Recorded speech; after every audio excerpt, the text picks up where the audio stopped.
거거든요. 그러니까 자 보세요. 지금 이게 홍길동 거예요. 그런데 이게 임꺽정이가 4. 그럼 원래 소유자 누구죠? 홍길동이죠. 그럼 얘가 임꺽정이한테 넘어가면 이때 하는 등기를 소유권 이전 등기라 그래요. 승계취득이죠 지금. 근데 제가 양평에다 땅을 사가지고 집을 처음으로 졌어요. 그럼 기존에 집주인이 있었어요. 아니 제가 땅 사갖고 집 졌다고요. 기존의 집주인 없죠? 아니 거기 귀신 없죠? 이러면 내 소유권 인정받아야 되잖아요. 이때 하는 등기를 소유권 보존 등기를 한다고요. 무슨 얘기인지 아시겠어요? 왜? 취득세율이 다 달라요. 보존 등기하고 이전 등기가. 이전 등기는 유상승계 취득이 있고 매매나 교환, 무상승계 취득이 있어요. 상속이나 증여 같은 거. 무슨 얘기인지 아시겠어요? 그래서 소유권 인정받아야 돼요. 그죠? 근데 이제 신탁법에 의하면 신탁 등기가 넘어가요, 얘한테.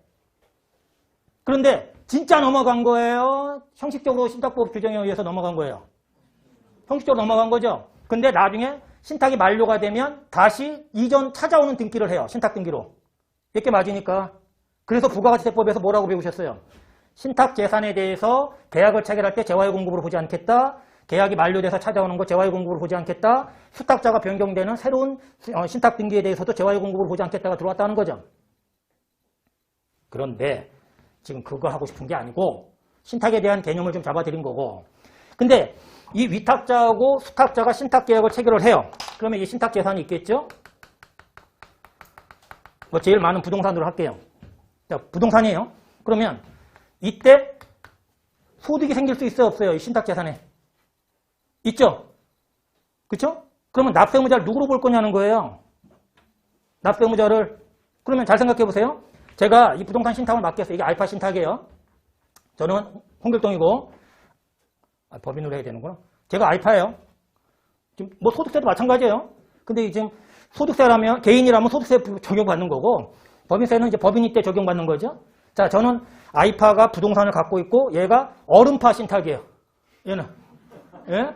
자, 그러면 제가 알파인데 부동산을 얘한테 맡겼어요. 관리신탁. 처분신탁 맡기면 가슴 아프니까. 이게 그 관리신탁을 맡겼어요. 무슨 일인지 아시겠어요? 그런데 수익자로 홍길동을 지정한 거야, 얘가. 월세 들어올 거 아니에요. 그렇죠? 그럼 수익자로 홍길동을 지정하면 그 소득은 누구한테 기속돼요? 그럼 걔는 소득세 납세의무자야. 개인이니까. 그런데 여기 삼촌파한테 수익자로 지정한 거야, 법인. 수익자를 법인으로 지정하지 말라는 법이 어디 있어요? 아이파가 위탁자인데 여기가 얼음파 수탁자고 수익자가 삼촌파라고. 그러면 이 소득 누구한테 기속돼요? 삼촌파죠? 그러면 그 애가 법인이고 그럼 걔가 법인세 납세의무자라고요. 그런데 수익자가 지정이 안 돼 있으면 어떻게 해요? 누가 챙겨갈까요? 그 소득. 그럴 때 위탁자가 되는 거예요. 간단합니다. 자, 수익자가 지정이 돼 있는가 여부에 따라 달라진다.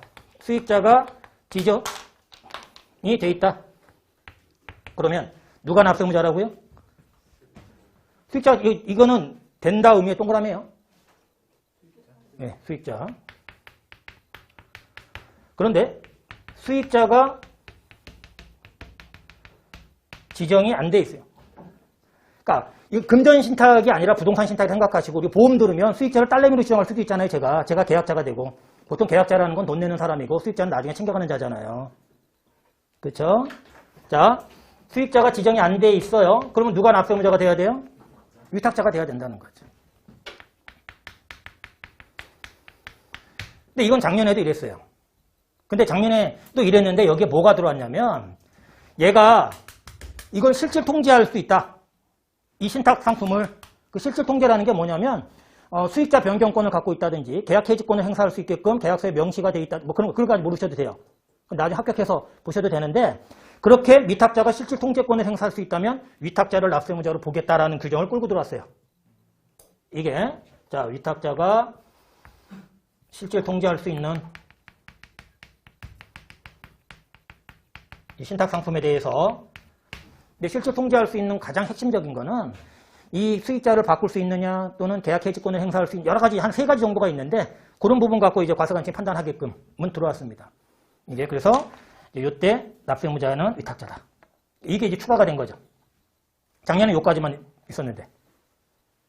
그럼 뭐 큰 틀이 바뀐 건 아니네요. 그죠? 그런데 이제 문제는 뭐냐면 참 깜짝 놀랐습니다. 제가. 야, 이게 뭐가 들어왔냐면 얘를 납세무자로 할 수 있는 규정을 끌고 왔어요.